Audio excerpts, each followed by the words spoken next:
সবাই জোরে।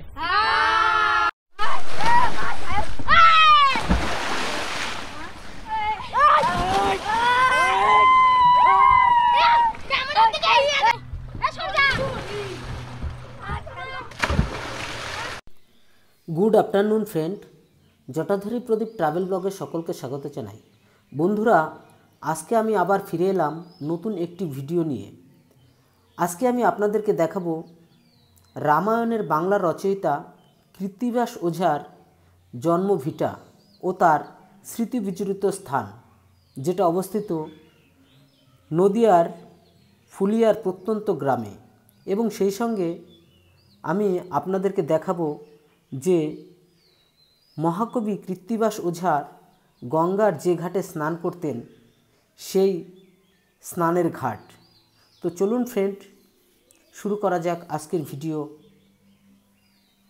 আর যারা আমার চ্যানেলে নতুন তাদেরকে বলবো আমার চ্যানেলটা সাবস্ক্রাইব করবেন।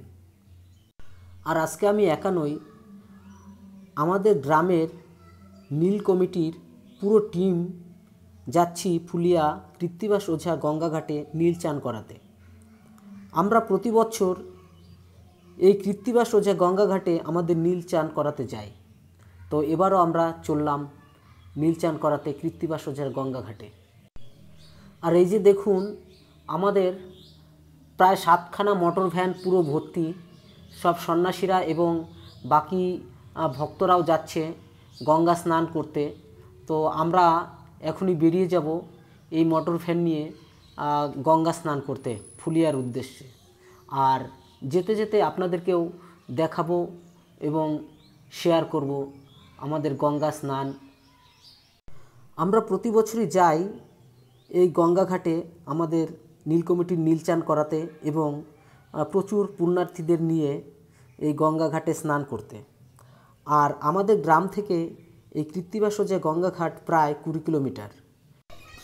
আর আপনারা যদি যেতে চান কৃত্তিবাস ওঝা গঙ্গাঘাটে, তাহলে আপনাদের প্রথমে আসতে হবে ফুলিয়া রেল স্টেশনে, এবং ফুলিয়া রেল স্টেশন থেকে 3 কিলোমিটার দূরত্বের এই কৃত্তিবাস ওঝা গঙ্গাঘাটে টোটোতে কিংবা অটোতে আপনারা পৌঁছতে পারেন।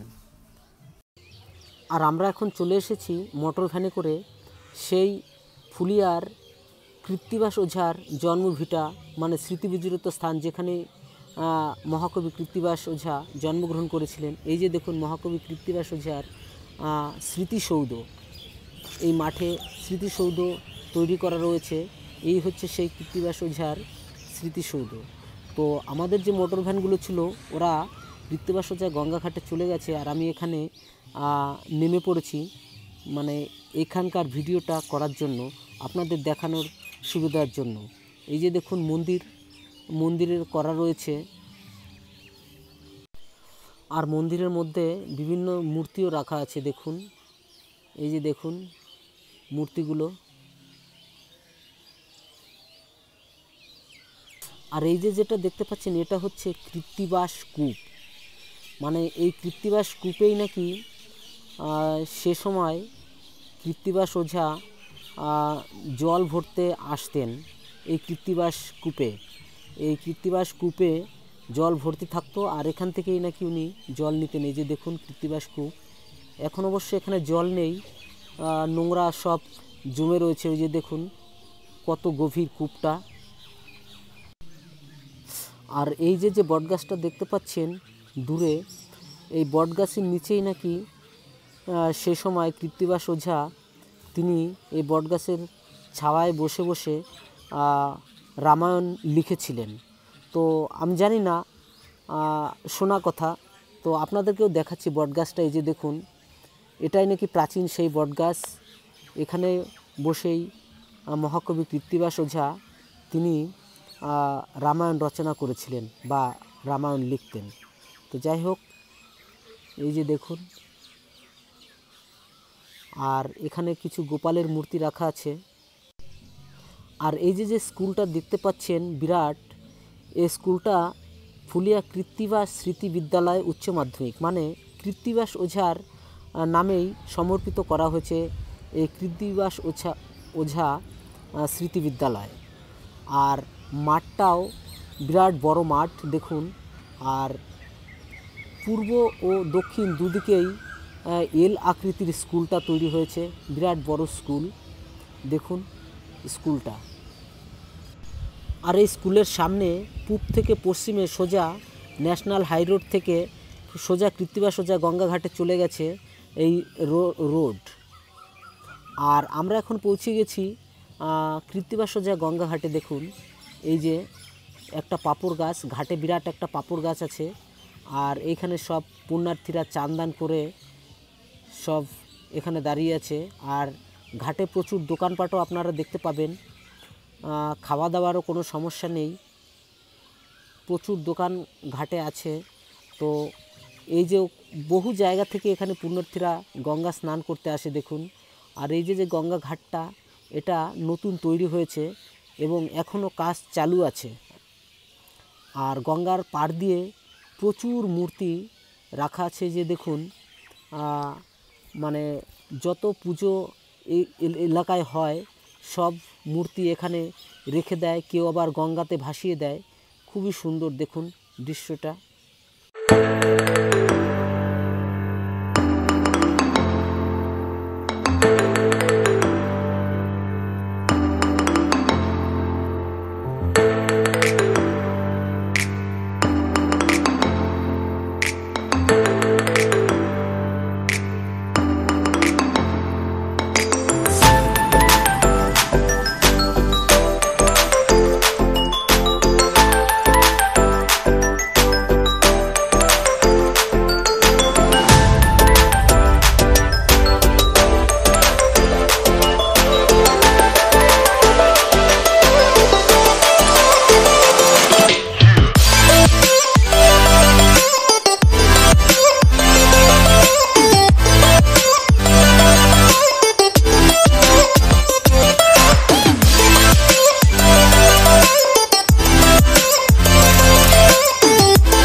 বল হাই, সবাই জোরে হাই।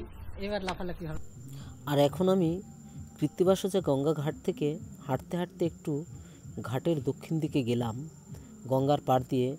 আর গঙ্গার পাড় দিয়ে যেতে যেতে আমি দেখলাম একটা নৌকার উপর কিছু বাচ্চা ছেলে নৌকার ওপর থেকে গঙ্গা নদীর জলে ড্রাইভ দিচ্ছে, মানে ডিগবাজি দিচ্ছে। দেখে আমার খুবই ভালো লাগলো। তো আমি ওদের কাছে গেলাম একটু ওদের ভিডিওটা নেওয়ার জন্য। খুবই ভালো লাগছিল। আমার তো সেই সব মনে পড়ে যাচ্ছিল ছোটোবেলার কথা। আমরাও পুকুর ঘাটে এইভাবে জলে ঝাঁপ দিতাম ছোটোবেলায়, খুবই ভালো লাগছে। তো ওদের সঙ্গে মনে হচ্ছে আমিও জলে নেমে পড়ি, কিন্তু আমি এখন নামতে পারবো না। আমাদের পুরো টিম, নীল কমিটির যে পুরো টিম, তাদের সঙ্গে আমি একসঙ্গে নামবো গঙ্গার ঘাটে। আর আমি গঙ্গার ঘাটের থেকে অনেকটা দক্ষিণ দিকে চলে এসেছি, খুবই ভালো লাগছে। তো দেখুন বাচ্চাদের খেলাগুলো কীরকম ডিগবাজি দিচ্ছে, খুবই ভালো লাগছে।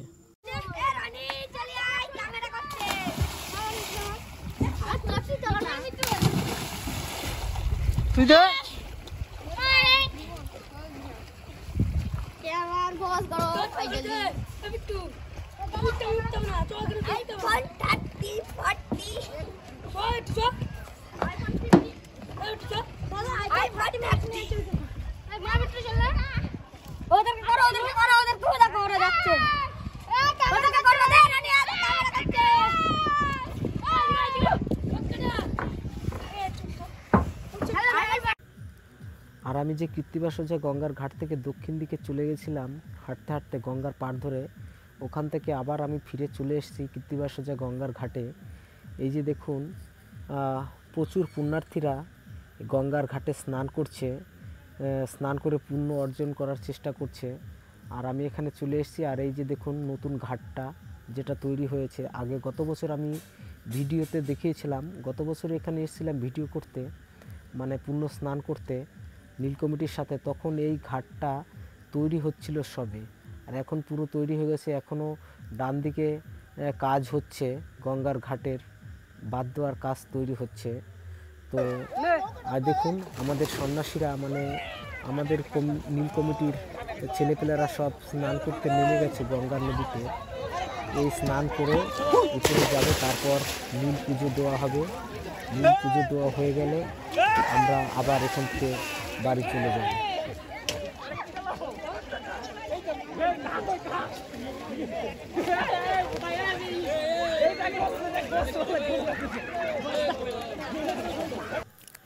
আর কৃত্তিবাসজা গঙ্গা ঘাটের একটা পাপড় গাছ আছে, বেশ সুন্দর ছোট একটা পাপড় গাছ আছে। পাপড় গাছের গোড়ায় এই যে দেখুন যজ্ঞর আগুন জ্বলছে, ওখানে ধূপ প্রদীপ এখানে জ্বালানো হয়।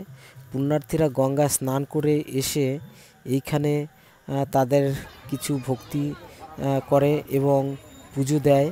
তারপর এখান থেকে যে যার বাড়ি ফিরে যায়। তো দেখুন এই যে সেই পাপড় গাছ তলায় আর একটা শিবলিঙ্গ এখানে রাখা আছে, সবাই এখানে পুজো দেয়। আর এইখানে দেখুন আগুন জ্বালানো আছে, মানে ওখানে যজ্ঞর আগুন প্রদীপ সব ধূপ কাঠি সব জ্বালানো হয়। আর আমাদের যে নীল কমিটির নীল, সে নীল স্নান করানো হয়ে গেছে। এই যে দেখুন নীল স্নান করানোর পর এখানে রাখা হয়েছে এবং পুণ্যার্থীরা স্নান করার পর নতুন বস্ত্র পরে এখানে পুজো দিচ্ছে নীলকে। আর যত সন্ন্যাসীরা আছে সব সন্ন্যাসীরা গঙ্গা স্নান করার পর নতুন বস্ত্র পরিধান করছে। নতুন বস্ত্র পরিধান করে এখান থেকেই নীলকে মাথায় করে সন্ন্যাস রূপে বাড়ি যাবে এবং টানা 15 দিন সন্ন্যাস নেওয়ার পর নীল পুজো দেওয়া হবে এবং আমাদের গ্রামে একটা চড়ক মেলাও করা হবে। আর সেই চড়ক মেলায় চড়ক ঘোরানো হবে।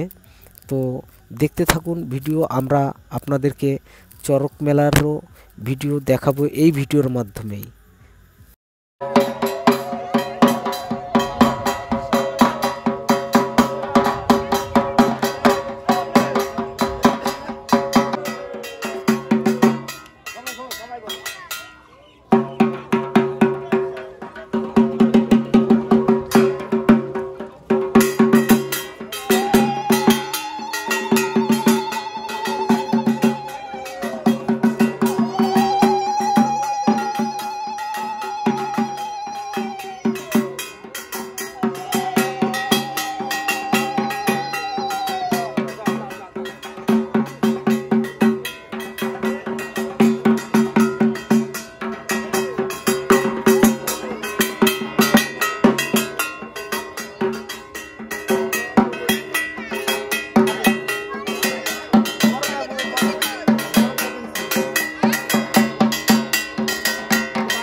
তো বন্ধুরা, কৃত্তিবাসজা গঙ্গা ঘাটের ভিডিও এ পর্যন্তই রাখছি, কারণ আমাদের পুজো হয়ে গেছে, নীল পুজো হয়ে গেছে। তো এখন আমরা বাড়ি চলে যাব। আর আমার ভিডিও এ পর্যন্তই রাখছি। যদি ভিডিওটা ভালো লাগে তাহলে চ্যানেলটা সাবস্ক্রাইব করবেন। Thank you.